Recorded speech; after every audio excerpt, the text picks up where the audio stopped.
Usually I would offer my guest a coffee before we start it, but with the whole social distancing, we will virtual coffee, virtual water. Cheers. This says believe on it. Mine's is an Avengers cup that my husband bought when he went to the movies last time. That's nice. So before we get into everything, I've got to ask, how are you doing through this whole COVID-19 pandemic? Well, it's been interesting for me because my last day of work by choice was March 20th. So I had planned on taking time off in April. Okay. To stay home and get caught up on projects. So I think this week I'm really feeling it because I'm ready to go get out there and get things done. Yeah. And I'm home. I can tell you that when the doctor told me I had to stay home until they called to get another test, which hopefully will be tomorrow, the cabin fever really sunk in then. Yeah. Yesterday was very tough when I heard the Stampede was canceled. Yeah. I was driving down the Deerfoot. My dad's 85. He lives in Airdrie. I was doing his groceries yesterday. I just sobbed all the way home between the Stampede and the Calgary Folk Festival and then the other festivals that have been canceled. You know, we won't have a Canada Day. It's a whole new world that we live in, and I hope to see the end of the tunnel here soon, but I don't know when that will be, because everyone I talk to says either June, either like September, December, who knows. Yeah. But oh my God. Like you said, the Stampede. Yeah, but the Stampede being canceled, that's another blow to the city. Like, it's... Well, and the thing about the Stampede was so much not-for-profit funding came out of it. So last night the media covered the Rotary and the home lottery. But you think of the Kinsmen. Yep. You know, their Kinsmen lottery tickets and all of that. They did so much good. You know, you think of the kids from the Boys and Girls Club that were volunteers on the grounds. You think of how many Calgarians their first job was, oh, look, there's a puppy dog. Oh, yeah. I always forget. There she is. Scratching her ear. But no, I agree that even though it's one festival, the tentacles that the festival had in the entire city has forever changed what this year is going to be like for many nonprofit organizations, and I completely understand. So, well, and community associations used it as a way of getting their folks together. Yeah. So you didn't have to go to the grounds to be part of the Stampede. I can hear the fireworks from my home in Southwest Calgary. Well, we just have to walk like down to the Whitehorn Community Center, and their back lot is literally overseeing the like the skyline of the Calgary downtown, and you can see it. So when we went last Canada Day, we saw the fireworks downtown. So now we won't. No, we won't. But hey, 2021. That's right. Let's focus on that. But we will get into this interview now. Linda, my first question, but now my second question to all my guests is, where does your sense of duty come from? Where did your sense of duty and service come from? Oh, I would say from my family on both sides. My mom's family were great community volunteers, my dad's family as well. And within both families, there was a lot of military service. So dad and 2 of 3 brothers served. I think 3 uncles on my dad's side and 3 uncles on my mom's side also wore uniforms, left and came home, all came home except for 1. And I grew up in Halifax, Dartmouth. So my first school was on a military base. And you know, if you have time, if you have energy, you share what good you have after you take care of family, and then you can move out to community. So was that instilled upon you at a young age, or was it more in your teenage years that it was instilled that when you give back to your family first and then to your community? Oh, that was just the way we grew up. My dad was St. John Ambulance, so for Natal Day in Halifax, which is the August long weekend, the float was made in our driveway. Oh, wow. So you decorate it. We were active at our church, so you helped. My mom was always baking for whatever bake sale was going on. So it's just, I would say it's in my DNA. And you say yes when someone asks for help. So, as a military child, did you move around a lot, or did you just move from Halifax to No, Calgary? no, we were very fortunate. My dad signed on in Ontario, and then he got transferred to Dartmouth. And so there's base Shearwater and base Stadacona. So he was Navy, so he was back and forth between the two bases. Okay. And I didn't come to Calgary till I was through university. Oh, really? Oh yeah. So the events this week in Nova Scotia have been tough to watch because that's home. And as much as I've been here for over 40 years, I still have family there. So And I am the same way. Not 40 years, but I've been here for about 8 years now in Alberta because I moved to Lloydminster earlier, I think 2012. And yeah. I can say that while Alberta feels like home now, I still have a special place in my heart for Ontario, even though saying you're from Ontario in Alberta is kind of a thorn in the side for some people, so I don't say it too often. Well, my dad's from Windsor, so we can be fine. There we go. We have a mutual understanding then. There we go. When did your interest in politics start? Actually, in grade school. Oh, why? What was the? Do you remember the spark that lit the fuse? Yes. A lady by the name of Eileen Stubbs ran for school board. Okay. And at the time when girls were not allowed to wear pants to school. So I would walk to school with my brothers, and I'd have to get changed at school because in a Nova Scotia winter, you didn't wear a skirt to school as you were walking. So, I'd change at school. And Eileen Stubbs, when she ran for school board, said, I'm going to change this policy. She got elected, and she did. Wow. So I think I was about grade 5, grade 6 at the time. So I remember that. The irony of all of this is Shannon Stubbs, the member of parliament from Northern Alberta. Lakeland, yep. Yes, Eileen Stubbs is her grandmother. No way. And we didn't know that till, I don't know, maybe about 5 years ago. So we didn't realize we had this small world connection. So Eileen Stubbs went on to be one of the first small town mayors in Canada. And she was mayor of Dartmouth for several years. First small town female mayor? Small town female. Okay. Mayor, right. Yes. Okay. Yeah. So that was your first introduction into politics, and then I'm assuming it just grew from there. Did you get involved with provincial politics in Nova Scotia, or was it more municipal school board from where Eileen was standing? It was really, it was municipal and it was federal. In municipal, in that I used to babysit for an alderman. So Jack Greeno lived 3 doors down the street. John Savage, the former premier of Nova Scotia, his kids and I went to the same school. So he ran for member of parliament. He got involved in politics. So it was always around me. And his son's in politics too right now, isn't he? Yes. Mike Savage, the mayor right? of Halifax is Mike. Yeah. I went to school with Sheila, his older sister. Oh, okay. Yeah. So it's just, I was brought up in the Catholic Church, went to a Jesuit university.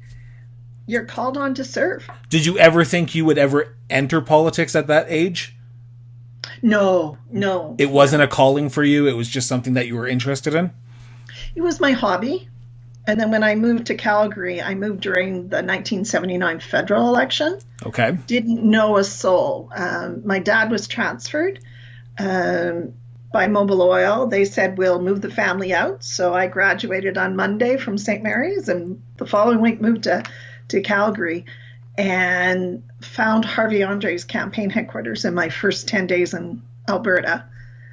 And the rest basically is history. So you literally just walked, did you walk into the campaign office and say, I'm here to help, I just moved, what do you want me to do? Yes. Wow. And what was your job in that campaign, if you don't mind me asking? I was probably stuffing envelopes at the beginning. I couldn't do much door knocking because I didn't know my way around town at all. I was also looking for work, so I was hired by Dome Petroleum, which is a whole other experience to have on your resume. But yeah, I love talking to people, so I think I spent a lot of time on the phones as well. But you meet so many people immediately. Yeah. Especially in an election time, right? During a non-writ period, yes. You only meet the diehards who are on the who are on the boards, who are wanting to go out canvassing with the candidate or the MP, MLA. So during a campaign, you meet everyone.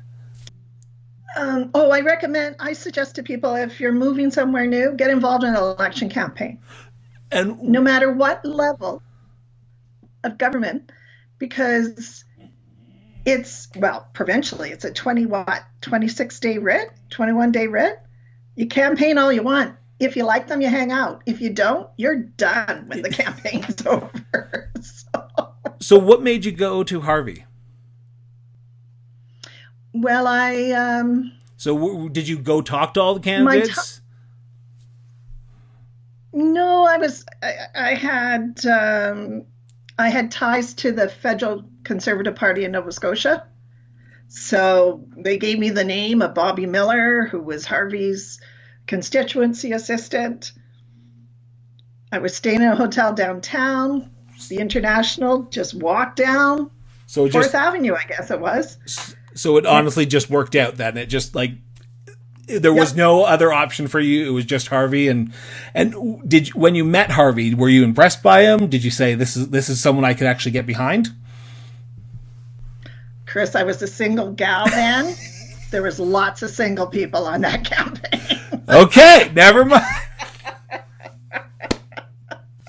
I did eventually meet my husband through politics. So really, how'd you do that? How'd you meet him? We'll get back to the other story, but you just opened up a can of worms. We were at a Stampede event. So that one was the John Thompson event. John Thompson was Member of Parliament for Calgary Southwest. He would have an annual Stampede fundraiser at Spruce Meadows. Okay. Which is now morphed into the Heritage Park event, the first Saturday of Stampede. And I was there with a bunch of PC volunteers, and my husband was there on a corporate ticket. And actually, we didn't end up getting together that night. We exchanged phone numbers and connected later on. There you go. Well, hey, that's why you were upset when the Stampede was canceled, because it has fond memories for you. Going back into politics, so after that 1979 election, Joe Clark wins that election. Yes. Harvey gets reelected into government. Yes. 6 months later, you're back into election. Do you help back out on that campaign again, or do you find another campaign? No, well, probably by then I probably helped Harvey's and Jim Hawks's. Okay. Jim Hawks was Calgary Center? West. Okay. West. So that was pretty neat. Harvey was a cabinet minister at the time, and then Jim was the whip. So in terms of being informed, engaged as to what was going on in Ottawa, we had two of the big players right here in Calgary. Yeah. And so my apartment was in Calgary West, and back to, and as you know as well, when elections happen, you just get involved. Who needs help? Let's go. Yeah. Knock on doors, do whatever, and the rest is history. But yeah, the rest is history. Yeah. So during this time, during that 6 months, I'm assuming you're keeping busy with your new job as well, or do you find a job in this period? So what are you doing at this time? So I'm working for Dome Petroleum. Okay. I'm doing a royalty income job, which a girl from Nova Scotia doesn't. I have my Bachelor of Commerce, but Calgary at that time was pretty exciting. As I say, the job ad section of the Calgary Herald was bigger than the entire Calgary Herald today. Yeah. And our reception with Bill Richards and Jack Gallagher as new employees was at the Petroleum Club. You had cookies every Friday. Like Dome was a very exciting company to be with. And the way the industry was operating at the time was, we'll give you a job if you do it well. We'll give you more rope. If you don't hang yourself, we'll give you even bigger jobs. So my Siebens oil and gas job was, Siebens was still running in the Siebens accounting system. And then eventually we brought it into the Dome accounting system. Okay. So then when Dome bought Kaiser, I was part of the team to bring Kaiser into the Dome accounting system. Wow. And then... so how long were you with Dome? 79 to 84. Because that's when you moved to Ottawa, right? Ottawa. Yes. Yeah.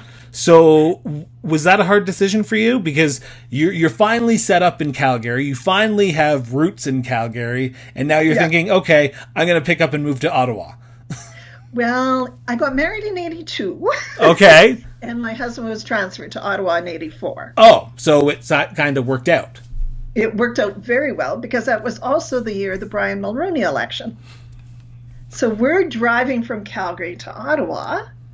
You know when you're passing constituency boundaries because the signs changed, the campaign signs. So, we're at some intersection in Manitoba, and that's the corner of 4 constituencies because there's 4 different sets of signs. So how nerdy can you be? Oh, I would be right there with you. I'd be probably stopping at all the campaign offices looking for political buttons.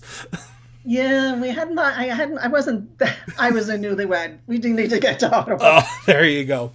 So what was really neat is because it was a Mulroney government, Alberta MPs were looking for staff from Alberta. Yeah. So I ended up working for Harvey Andre and briefing him for question period. Oh, wow. So what was that experience working in Ottawa like? Because I've worked in the legislative, the Queen's Park in Ontario, and I can tell you that it is completely different from any other legislative that I've seen, and the House of Commons. So for you, what was it like being in the hub and in a new government that won a massive majority? It was pretty exciting. And your first... I remember being interviewed and saying, I don't know if I could do this. And I mean, the reality is I could do it. But your first thought is, I'm going to advise a cabinet minister, especially one as brilliant as Harvey Andre, how to answer questions. But you realize over time your job is to gather information. And the other thing I brought to the table for Harvey's staff in Ottawa, and Harvey's was brilliant in the big picture items, is when there were proposals either going to cabinet or from his department, I brought the ground level view. So think about if at that time, and this is the example I use, just imagine if they were going to widen 16th Avenue and tear down Peter's Drive-In. Whoa. Yeah, the bureaucracy in Ottawa would say, well, it's just a hamburger joint. Where someone with the background I did of living in Calgary, I could say, no, don't even put that on the table. Harvey was also responsible for the Royal Canadian Mint. So we were on staff and saw the original proposals for the dollar coin, which was supposed to be a polar bear. What? I did not know this. Like there's a whole story. And somewhere in my house, which maybe I'll find during this time of isolation, I have a set of the original die.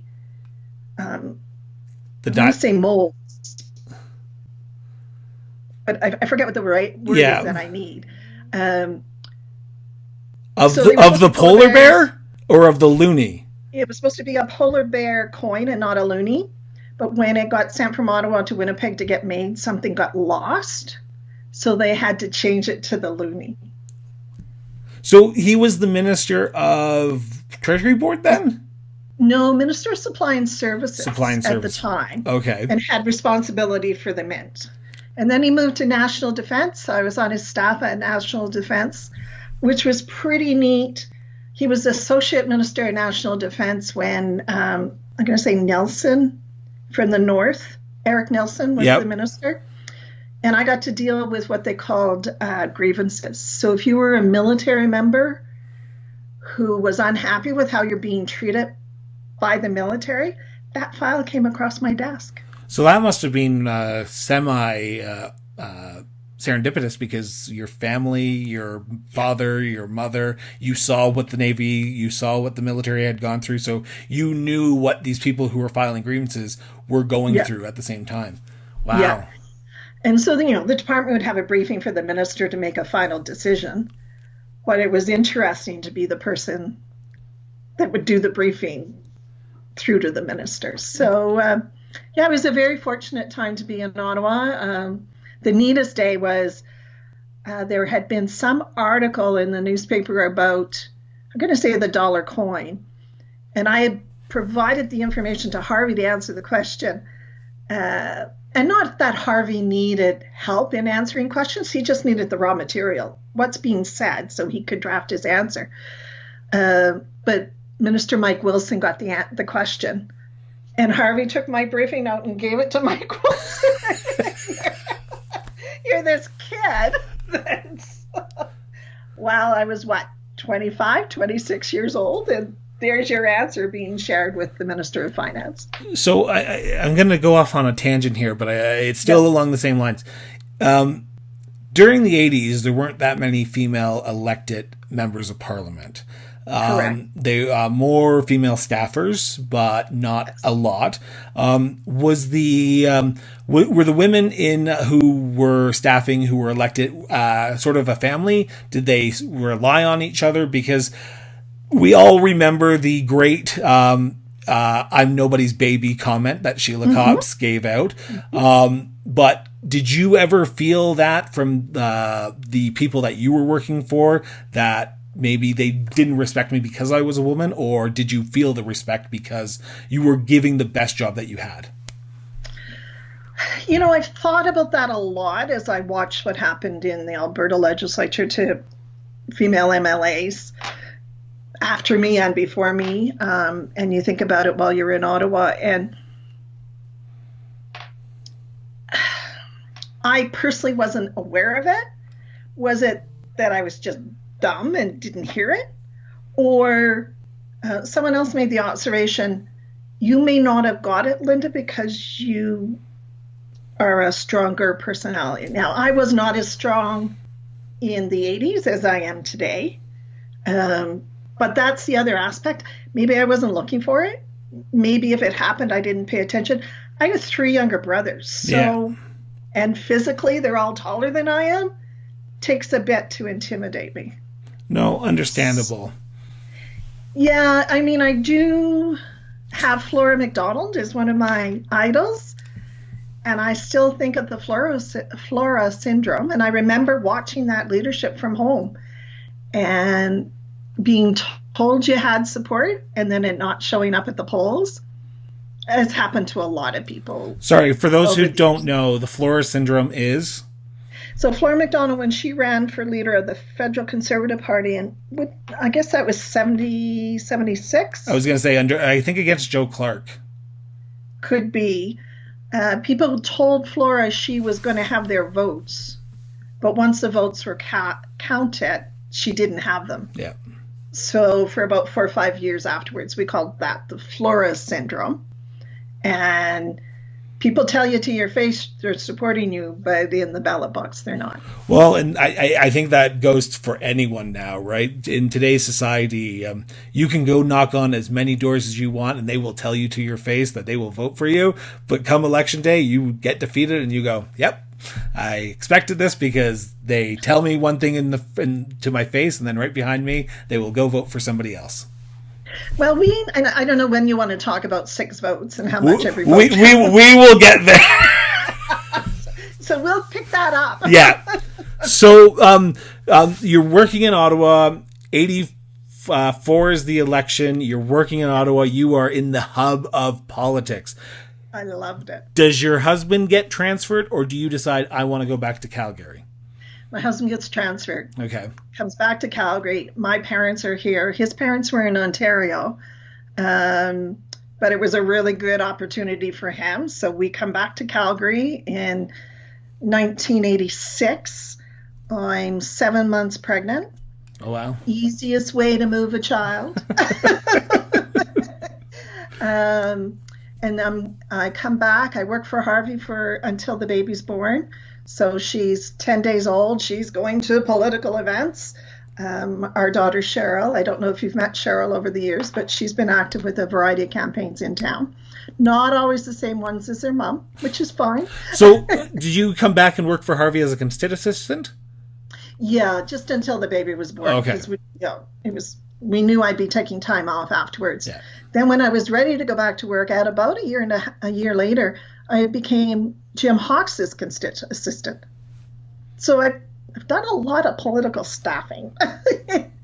And did that for about a year, and then number 2 came, and we realized at that point, 2 kids in the political life with my husband's job. He was with Canadian Freightways as the finance officer. The decision was for our household was that I'd be home with the kids, and that worked. That worked. And then 3 kids later, like.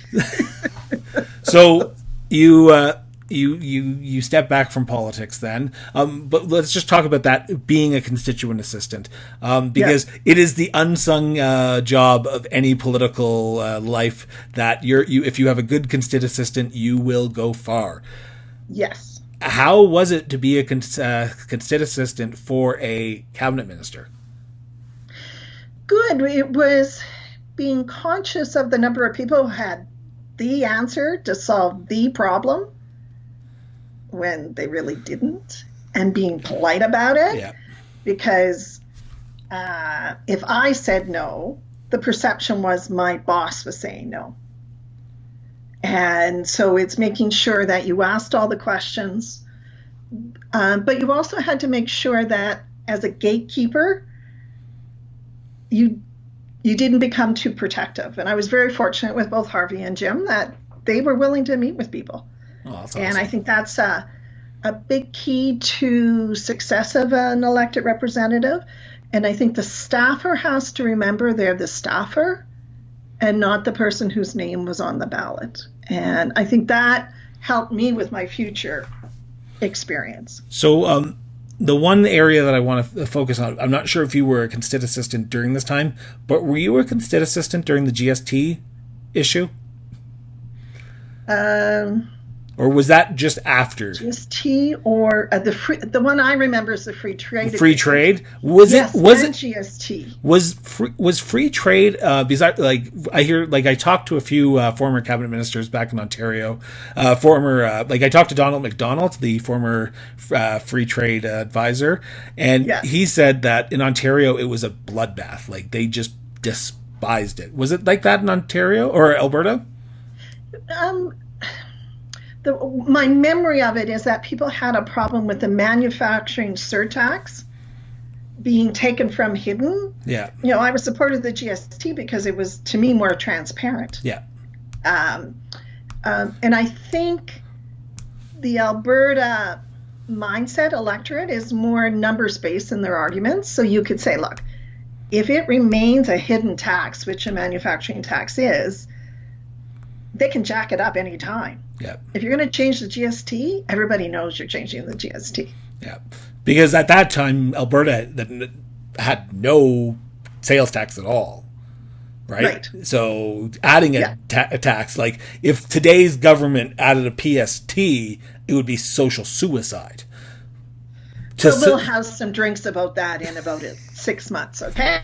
I will agree to that one. It might be needed, but we'll let the government of the day decide what to do.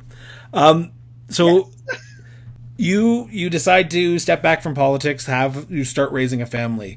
Are you still active in campaigns at that time, though, or are you just more focused on your family?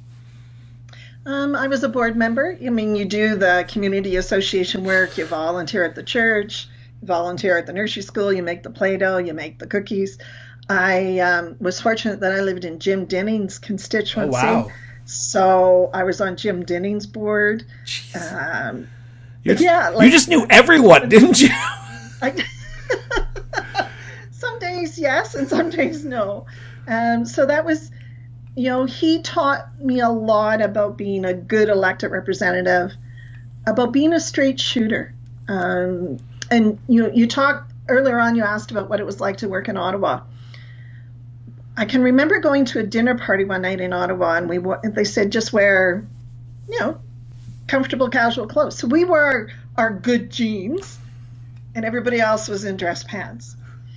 And then the other thing I think about in Ottawa compared to Calgary was in Ottawa, and this was just my experience at the time and my perception, if you screwed up, everybody talked about it. If you screw up in Calgary, they tell you to your face. Yeah. I'd rather work in Calgary.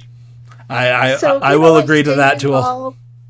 What's that? I will agree to that wholeheartedly because Calgarians know that, you know what, they will call a spade and don't care. Yeah, and you know, you have to be a better representative staffer when that's the environment you're working with. So yeah, I volunteered on boards. I don't think I ever volunteered for a civic campaign. Oh yeah, actually I did. I mean, politics is in my blood. Yeah. I mean, we tease people at some tables at dinner, you talk sports. In our house, you talk politics. So that's the way it is. So your kids are growing up. Are you thinking about getting back into the work field at that time, or are you comfortable staying at home raising your children? No, by the time number 3 was ready to start school, I was ready to go back to work.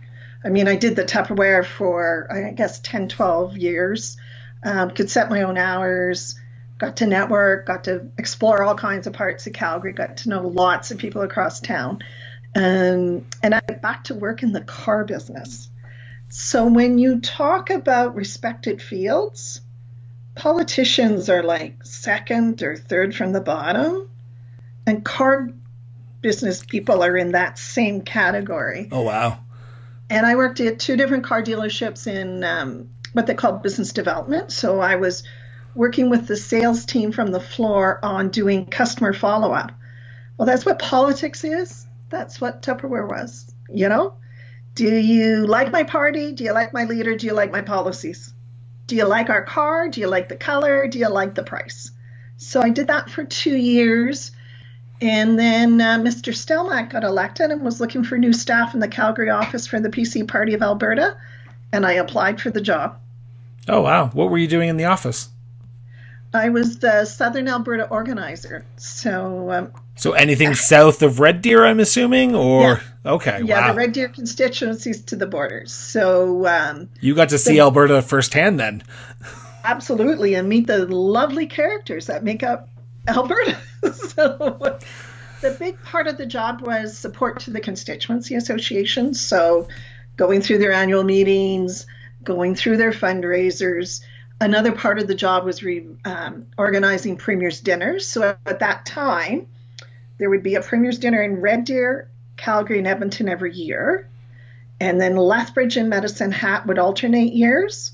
And then Fort McMurray and Grand Prairie would alternate years. Okay. So I was responsible of working with the local volunteer team to put on good dinners in Red Deer, Calgary, and whatever one in the south. So put a lot of miles on driving to Lethbridge and Medicine Hat and Red Deer.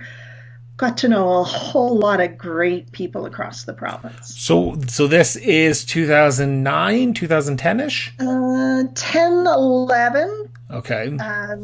After Mr. Stelmach got elected. Okay, so 2000, yeah. So because Klein got elected in 2008. Yeah. He stepped down. 2008 was Stelmach. My math is so bad right now. I literally just looked this up. But anyway, so at any time at this point, are you saying, you know what, maybe I should put my name in the hat, or are you still saying, you know what, I'm going to step back? Yeah, I'm still not. You're not there yet? I'm not there yet. So what was the push? Actually, I was thinking about it, getting ready for here. While I was on staff to the PC Party, I met all kinds of people who wanted to be MLAs. And of course, they make perfect cabinet ministers in whatever field that they have expertise. And as they leave, I think I'd be a better MLA. I do a better job connecting with people. So I watched the 2008 election go. So I was on staff then. Okay. So that's the first Stelmach one, because then I Yeah. think he retired in 10. Yeah, could be. 11. Yeah. 11, because 11. Redford was 11. Okay. So, and I'm still on staff. And then as we go into the Redford leadership, am I still on staff? Because I'm getting more and more itchy. I was gonna say, because I did look at your LinkedIn profile before this, and I usually don't. I usually try and get all the comments from you personally, but it does say that you were you helped out on a leadership campaign. Well, that was Gary Mars. But Okay. Oh, right, it was Gary Mars. Yes, because Gary Martin Redford. So I think what had happened was, now I'm living in Calgary-Glenmore, who elects Paul Hinman In 2009. when Ron Stevens steps down. Yep. So the weekend Ron Stevens steps down, I'm on staff to PC Alberta. I'm thinking, do I run in the by-election? But that wasn't quite part of the plan with the kids at home. And was I mentally armor ready to run? And I don't run in that by-election because I would have had to quit my job as PC Alberta. So yeah, the calendar is coming through now. Okay. And the PCs lose that by-election. And they placed third in that by-election. Yes. That was a night I cried too. I would too, because at that election, you have a sitting Calgary city councillor who runs for that position. Yes. So this is like worst case scenario for the PCs. But back to door knocking. Yep. The sense at the doors was that we were going to lose. Oh, really? So you had an understanding that, you know what? Didn't expect to be number 3. Okay. Especially to the Liberals. And yes. Yeah, yes. that's shocking. Yep. So after that, there's some variety of fundraisers going on across the city. And I do remember the night that people were fundraising for different constituencies. I'm at the University of Calgary at a social event, and I put my thumbtack in the map of Calgary-Glenmore and say, I'm going to run in Calgary-Glenmore. And I don't make a donation to Calgary-Glenmore Constituency Association that night. Because there was always the lawyer that's going to run. Yeah. There's always the guy with the ties to this ethnic community that's going to run. There's always this better candidate than you, Linda. And I'm thinking, damn it. We've brought our 3 kids up in this community. All their schools are here. Our church is here. My doctor's here. My grocery store's here. Everyone and their mother. Yeah. Yeah. And, so at that point I thought, if someone's good, I'm going to go for it. And I did have conversations with someone that was thinking about running, and he said, I'll let you know. And he never let me know. And then we get into the Gary Marr campaign. And I see all these people coming and going who think they'll be good MLAs. And I think, I'd be a damn good MLA. So after that, I said, I'm going to do it. And so I did. So was it a nominated race? Yes. So a contested nomination, sorry. So how many were in the nomination? Do you remember? 2 of us. So just you, was it the other gentleman that said he was thinking about it? No, wait till I tell you who it was. Who was it? Byron Nelson. No. Yes. Oh my God. Yeah, I've had a lot of interactions with a lot of people in the political world in Alberta. Byron Nelson? Wow. I haven't heard that name since the leadership campaign. Yep.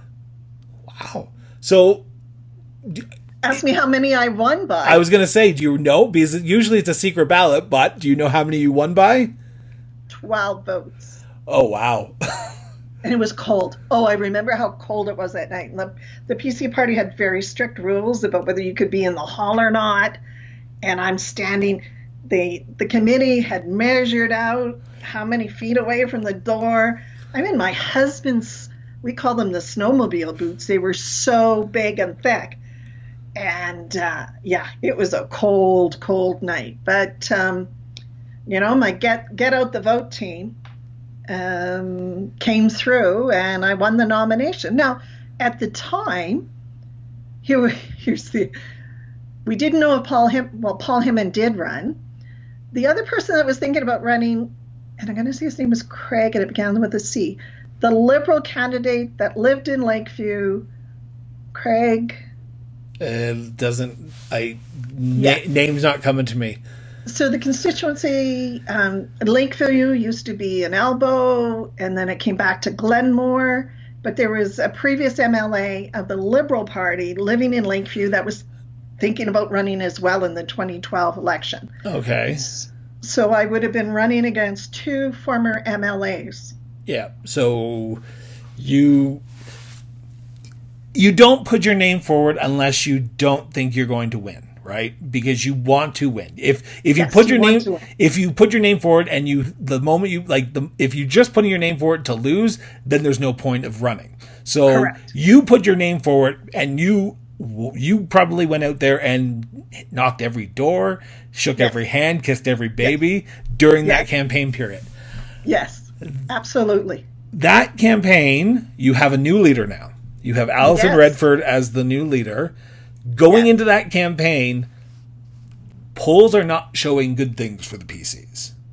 And they're not showing good things for Calgary-Glenmore either. Oh, I did not. Okay. So, yeah. So it is a uphill battle for you because you're going against a sitting MLA, Paul Himon, the leader of his party. Yeah. And you're going against the former leader of his party, because at that time Danielle was the leader. Oh, that's right. He had combined with the Wild Rose. That's right. So, former leader of his party, a sitting MLA, a former sitting MLA. Yeah. How did you win this? How did you get out there and knock every door and just keep your spirits up? I'm assuming you had everyone and every cousin, brother, sister come out and help you. I was very fortunate. I had a really, really good team with me. And because I had this grassroots connection to the party and community, people knew me. So, even Tupperware customers. And I took some teasing about being a Tupperware sales lady. But if I could sit in your kitchen and have a conversation about how you feed your family and how you take care of your family, it showed some personal ability. The two other things that happened during 2012 campaign is the all Lake of Fire comments helped me. Okay. Mr. Himon was on the No Meat Committee, so that helped my campaign. And then the other thing that happened was, I think it was the Lake of Fire and the No Meat just blew his campaign up or imploded his campaign. It just created doubts. What was the reception at the door when you were talking to people? The first 2 weeks were cold. So most people didn't want to talk to you, probably. And I think the other thing that happened that campaign, which I still believe is a key, is performance during leaders' debates. So unfortunately, Miss Redford lost her mom during that election campaign. And she did a wonderful job in the leader debate. She held her own. She showed she cared for Alberta. I mean, our message was personal care networks, education, healthcare. Calgary-Glenmore has the Rocky View Hospital in it. It has 23 schools. Those were things that resonated with the electors at Calgary-Glenmore. And so as the provincial campaign possibility changed, it helped me on the ground. And then I had a good ground game as well. Did you, election night that night, were you, of course you would be happy that you won, but when you saw your name with a little check mark beside it or the little star that you've been elected, what is your first thought? I suspect it was hard to believe. And you look at the team and you kind of say, we did it. Yeah. So were you in your campaign office at the time? Because usually parties have a central location for larger urban centers. They did have a central location, and we didn't go. We stayed in our part of town because I wanted to be available to the volunteers that were coming in from the voting location. And we ended up over at our campaign headquarters was in the Brick Plaza. Okay. And we ended up going over to Jack Astor's for the party. And they had been very good to us during the campaign. And to me, that was part of being a grassroots MLA. Like, these are the people that marked the ballot for me. So hang out in your part of town. Do you take calls from your former MPs that you've worked for at that time, or are they silent during this whole time? Do you get I'm not sure if Harvey had passed away at that time, did he? No, Harvey didn't pass till after I was in the legislature, because I read the tribute to him in the legislature. Yeah. So did you get a call from him, or did you call him up and say, what do I do now? No, because by then the federal and provincial parties are pretty separate. They were together years ago. Yep. By then there's more separation. And I've just been fortunate. I had good friendships across all levels. So it was just, oh my God, what have I done? So people usually get into politics for one reason or another. It's either to solve issue X, issue Y, issue Z. What was your issue? What was your issue that drove you to say, you know what, I can do it? It can't just be, you know what, I would make a good MLA. I want to give back to the community, or I want to make sure this happens. What was your issue? Well, I'm going to disagree a little bit in that I felt I could be a well-rounded MLA. Too many candidates have just one issue. Okay. And when you have 55,000 people living in your constituency, and Calgary-Glenmore, 23 schools, big hospital, big tourist attraction. We also have the ring road. Someone from the community had to be talking about that and paying attention to that issue to get something done, because that's what the community was asking for. So I got into it for the community. Once I was there, I spent a lot of time on the adult literacy file. Okay. And it's such an underreported issue in Canadian society, the number of people that have been educated in Canada that don't have proper reading, writing, and financial skills, that anything we can do in terms of our programming, that was I could talk about adult literacy programming for another hour and a half. Hey, we can do that at a separate podcast. So talk me through that moment when you walked on the ledge floor for the first time. I was sad my mom wasn't there. Okay.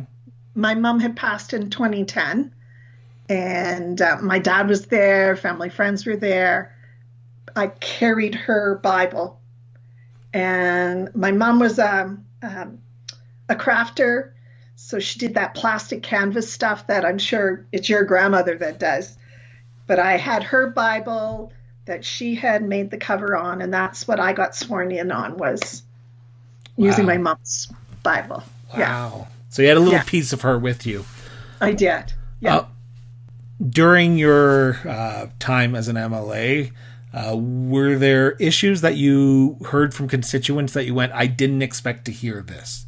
Were there some unknown issues that you thought, I know Calgary-Glenmore, I know what the major issues are, I know what the personal issues are, and then that one constituent would come in and say, I need you to advocate for this, and you go, oh, I didn't think about this. So you were always learning. So what were those issues that you were always learning from your constituents? Oh, so many. The big one that comes to mind that was early, and you always feel that, I don't know if I ever solved that one, was children aging out of the care system.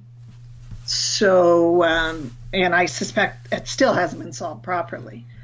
A big issue at the time was not enough family doctors. Another issue, as you think of today's environment, was the care of seniors, and that families couldn't get their family members in a close by seniors facility. So I remember a lady going into the Christmas week saying, my dad's in a facility in Northeast Calgary, my mom's in a facility in the Southeast.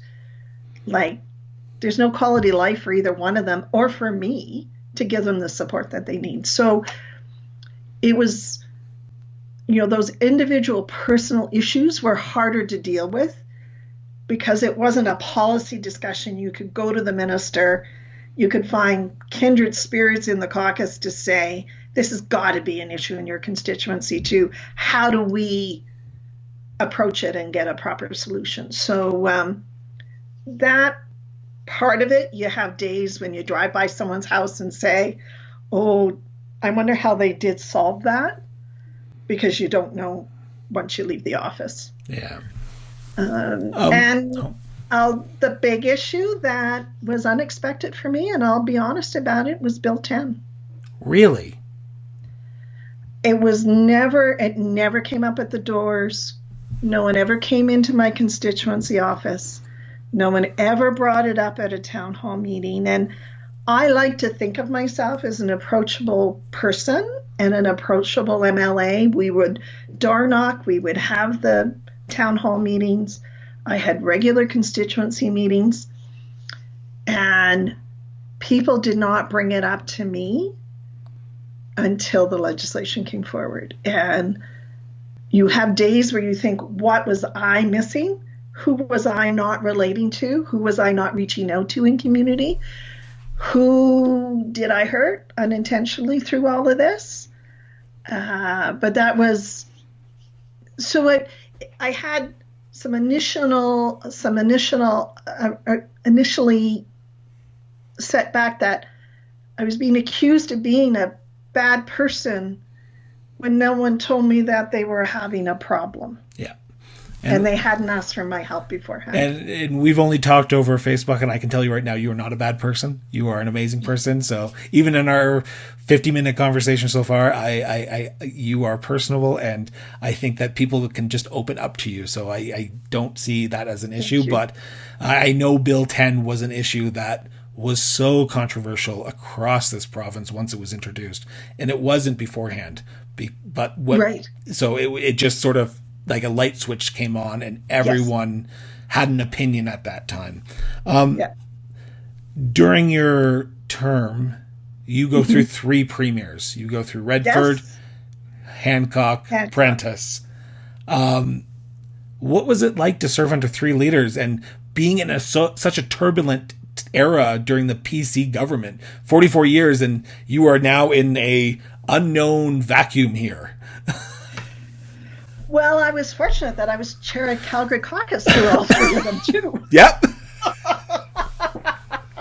So I got to sit in meetings that a bunch of other people didn't get to sit in. And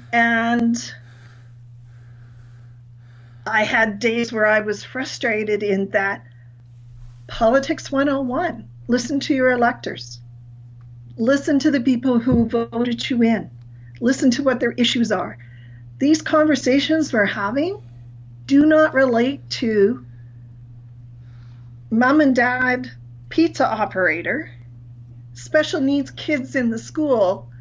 So where I got frustrated is it was taking so much energy and passion away from bread and butter issues as to how to make this province a better place to live.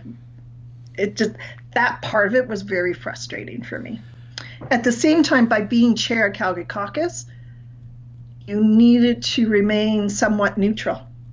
So I was driving Highway 2 south when Premier Redford was making her decision in the legislature that she was stepping down as leader to meet with the Calgary Constituency Association presidents. I brought to the table my experience from the party and my position as Calgary caucus chair to listen and hear what their concerns were. So it was a lesson in reminding you to pay attention to what is important, which I think positioned me for the 2015 election. Well, and that's what we're going to get to now. The late Jim Prentice, premier at the time, decides he's going to introduce a budget and then go to the ballots, call an election. You had just 9 Wild Rose members had just crossed. You were a unified party. Polls were looking semi-good for the party at the time. The Wild Rose were sort of shrinking because they were just going through a leadership race. You get to you go and a year earlier than anticipated. Let's talk about the 2015 election because it is the 6 vote matters issue for you.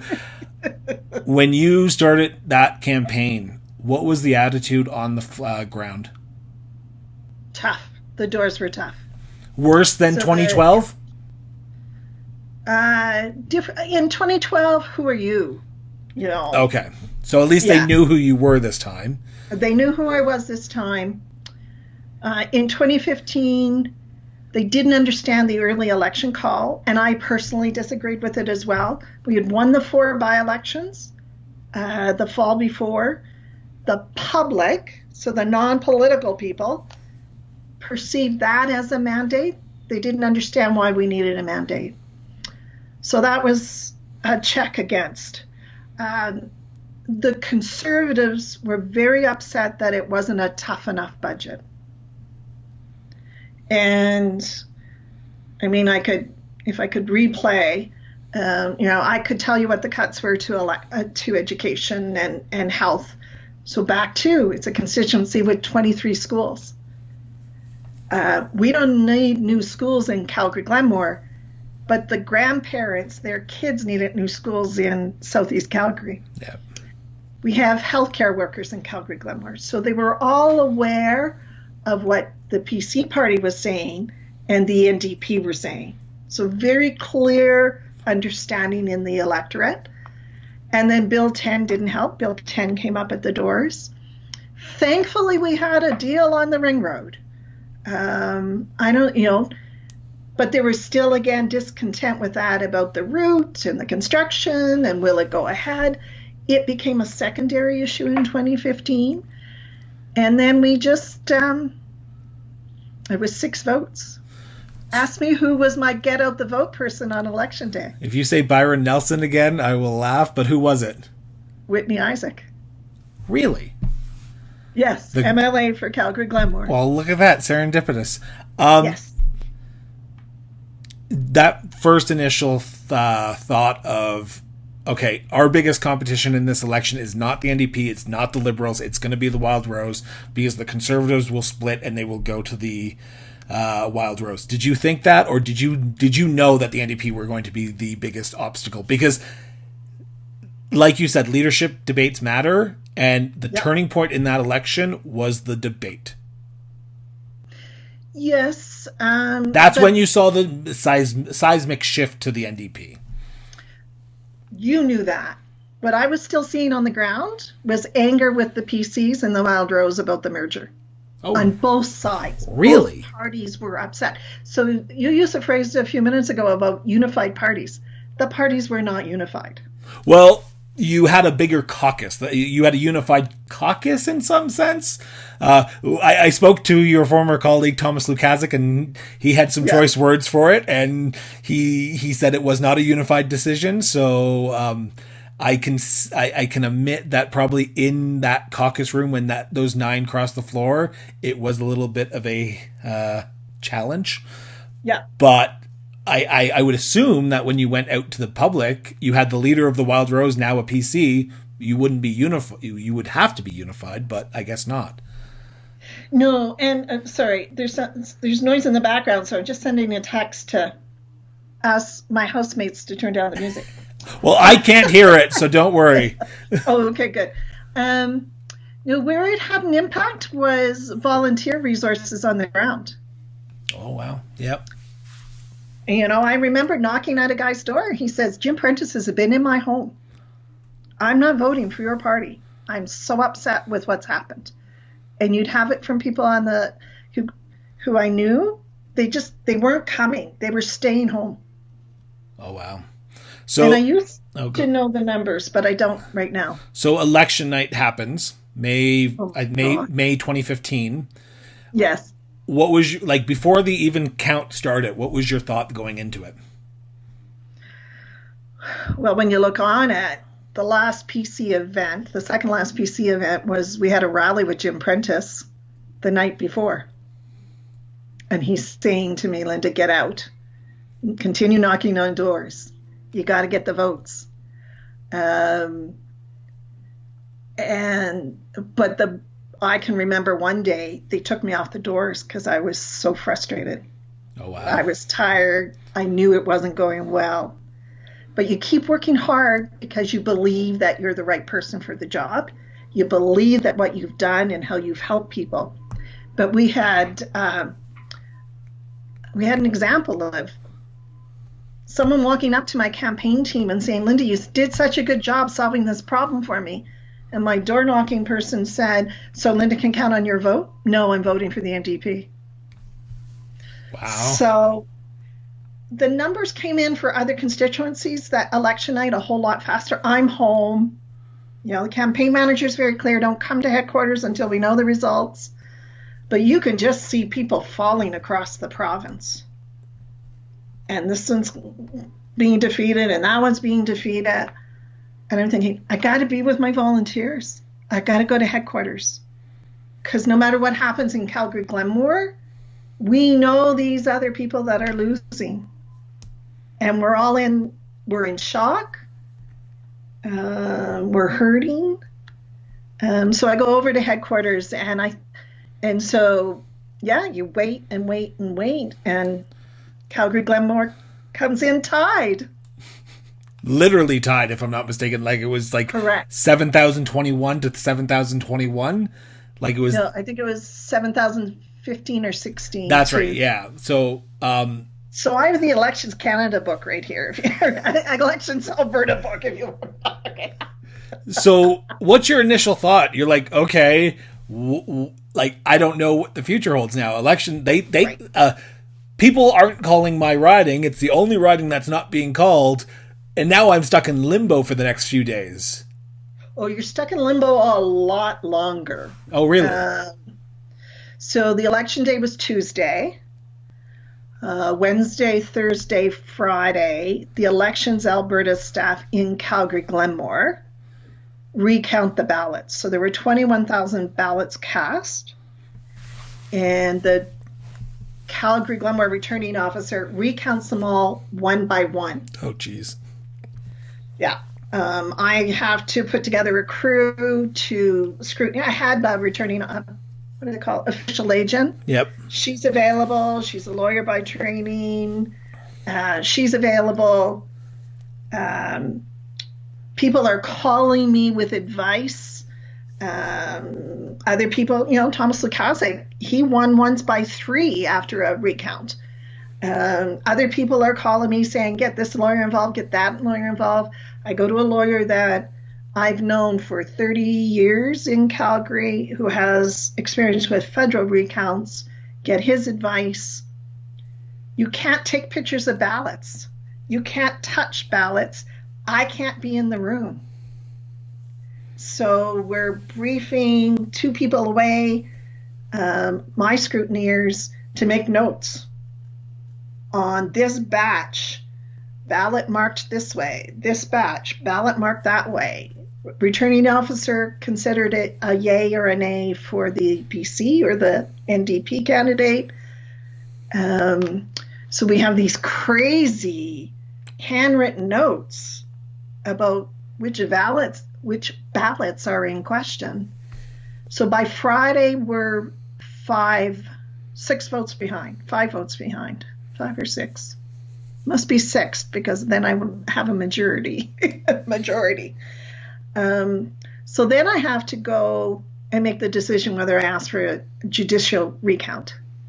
So that gets into the legislation. How do you pay for it? Because is the party helping you at this time? Well, the party's in turmoil. Yep. Because they've just lost. And the leader has just officially said he's not sitting. Yes. And we have a change in staff. So I have conversations with different people. I get different advice. I get different messages of support. But in the end, myself and the campaign team and this lawyer I involved, we pursued the judicial recount. And what happened, someone reached out to me and said, Linda, here's a donation to help pay for the recount. So when people are coming to me to pay for the recount, to help pay for the recount, you have to consider it. I have another friend who lost a municipal election by less than 300 votes. And her advice was, Linda, you got to go for the recount because you'll always question yourself whether you should have or not, especially with this 6-vote margin. So then how do you raise money? Because technically in the way the financial legislation is written, if people have already donated to Calgary-Glenmore, how do they help the Calgary-Glenmore candidate? So we were able to have people donate to PC Alberta who help support. Okay. Yeah. So they helped. Yes. Do you look back on that time? And I'm going to ask the major question here in a second. Do you look back on it and say, you know what, I did the right thing asking for the judicial recount? Yes, absolutely. With 6 votes. And, I took some negative feedback on social media about it. But the analogy we used was it's a replay in hockey. So we have replays for goals all the time. We have replays for penalties. It was a replay. 6 votes. You have to ask the question. Yeah. And now the major question, how does it feel to be defeated by 6 votes? Really, really tough. And it's been a process. There's the whole partisan reaction, and respectfully, I know where your loyalties are. You do not know where my loyalties are. Oh, okay. I will be completely blunt. I voted for Ricardo. Okay. I was a Richard Starkey fan. Well, there you go. There you go. And I'm a Richard Starkey fan as well. I had a membership in the PC party. Oh, wonderful. Yep. Yeah. So you go through. You don't know if it was at a door, whether they were upset that I supported the ring road. Were they upset that I didn't take a strong enough stand on Bill 10? Or did they ask something of the MLA's office that I couldn't do, and they still held it against me? Yeah.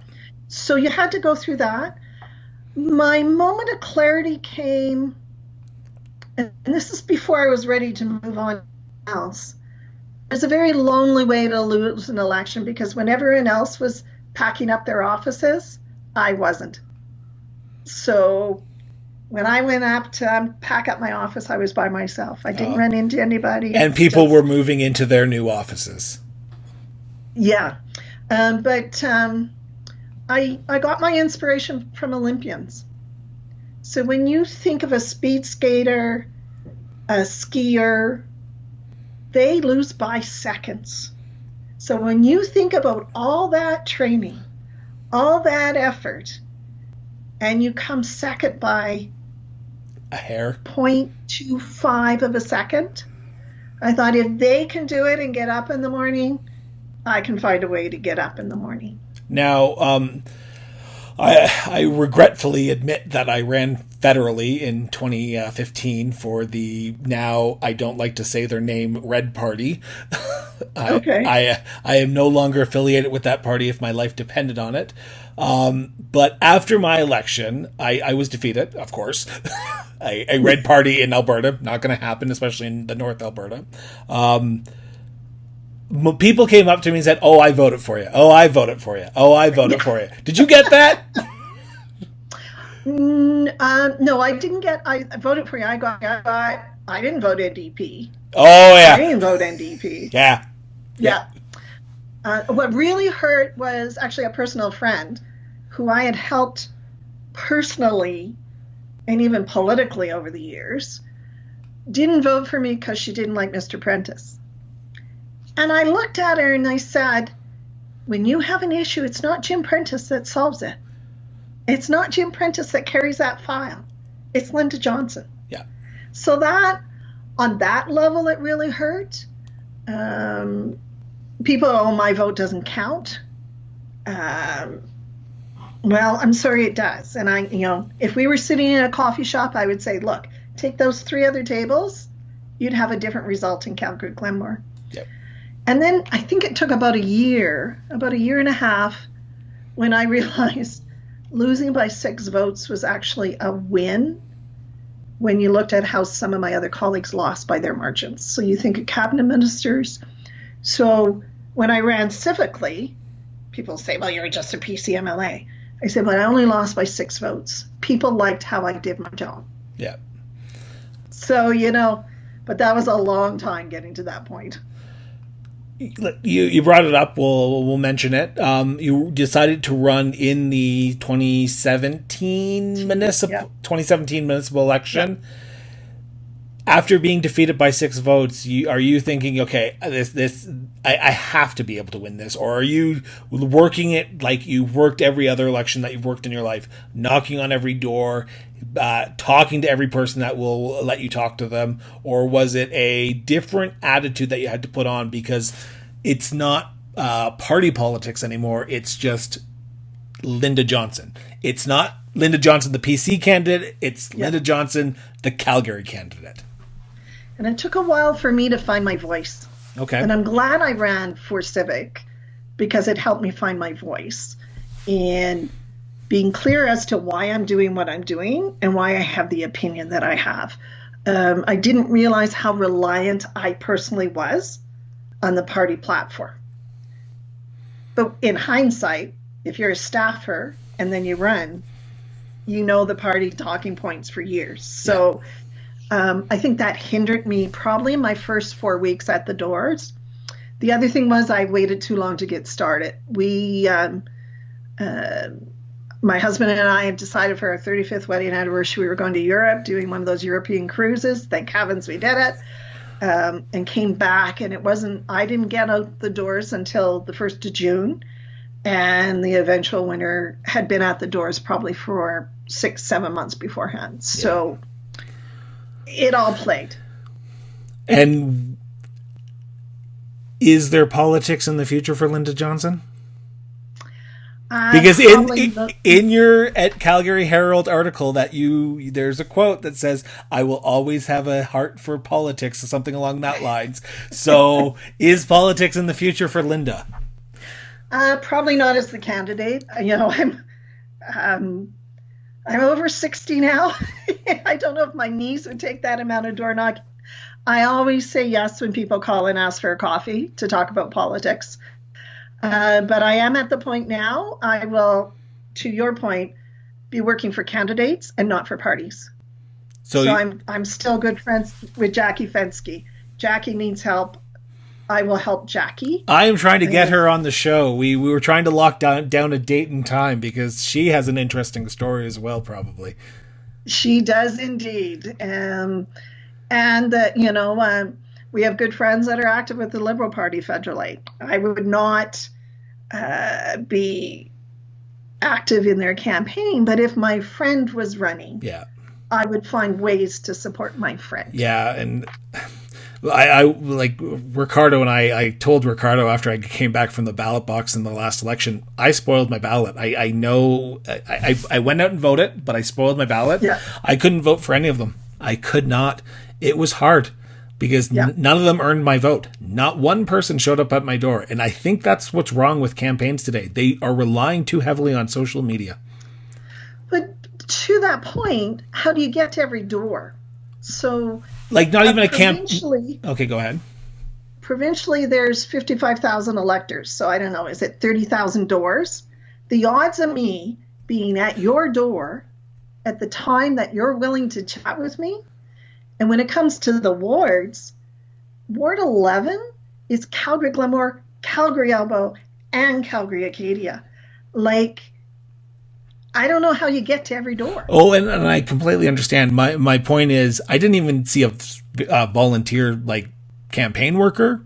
I didn't get a phone call. I got, like, nothing in the mail. Like, there was no outreach at all. Yeah, and then the other thing you run into, which happened in Ward 11, because we had 4 credible candidates, really, when it came down to it. Yeah. There was only so much money. So we had planned on a leaflet drop to every door, but we didn't spend money till it came in the door. Yeah. No. And so you reach your point, you do your analysis and say, I'm going to spend my time here, here, here, and here. And that's, to me, what's the two things unfortunate about politics that we've touched on is the conversation between people of different frames of reference. We did have some of that in 2012. I mean, Darren Billis would come to dinner with the PC MLAs. We had conversations. Mm. And you didn't get looked down upon for having that. My sense today is you can't have that. No. And I think the other challenge we have today is people are campaigning sooner and sooner for nomination. And I kept working. I thought there was as much credibility in working and being aware of what's going on through a business lens as there was to be out campaigning. And I think there's I don't know how you answered that one, because you can't, I know the power of getting to every door. Yeah. And with everything going on in the world, we're literally coming into an election year next year. And like, it's a year and a bit away from us. With COVID-19, candidates can't do that anymore. They cannot start early. They are stuck at home and they're trying to find ways. And you see people already announcing that they're going to be running for the municipal election. So I give them credit because they're trying to get out there early, trying to get their name recognized. But it is a new world, and politics has drastically changed since in 5 years, I would say. Yes. Yeah, it really has. But some of that, we also see that in other aspects of life and other aspects of community, how schools are operated, how people interact with school administration, how they interact in the sporting world. So it's, hopefully this time of reflection, society will get softer, kinder with each other. So my last question to you is this. If your son, your daughter, a family friend came to you and said, I'm thinking about running for politics, what would your advice be to them in today's society? Go for it. Really? Yeah. Even though you know how politicians are treated, how much demand it is on family time, you'd say just go for it? I would. I would say to them, make sure you know why you're doing it. Make sure you're doing it because your heart and your gut says do it. Don't do it because all kinds of people are saying to do it. Make sure in your heart of hearts you're doing it right.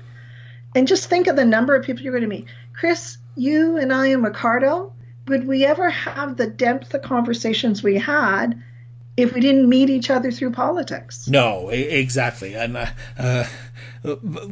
my father always joked that most boys grew up with pictures of like race cars on their walls. I grew up with pictures of prime ministers and premiers and going to bookstores to buy biographies, and that was my fun time. So politics to me has always been interesting, and I always find it fascinating when I talk to politicians and former politicians. Oh, someone's waving. Sorry, I can hear them talking behind me. Sorry. No worries. I always find it interesting what people would give advice to potential politicians in the future. And when you said go for it, it's true. You just got to. What's the worst that can happen? You can lose, right? Well, and I had talked myself out of running in 2012, and we were at dinner with friends of ours who, well, we were at their wedding, they were at our wedding. And he turned to me, Dan turned to me, and he says, Linda, from the day I met you, you've loved politics. He said, on your deathbed, you'll be sorry if you don't do this. Yeah. And I thought, he's right. So, it was just my time in Ottawa was fascinating. My time on party staff with the Stelmach years was fascinating, and all the rise of the Wild Rose.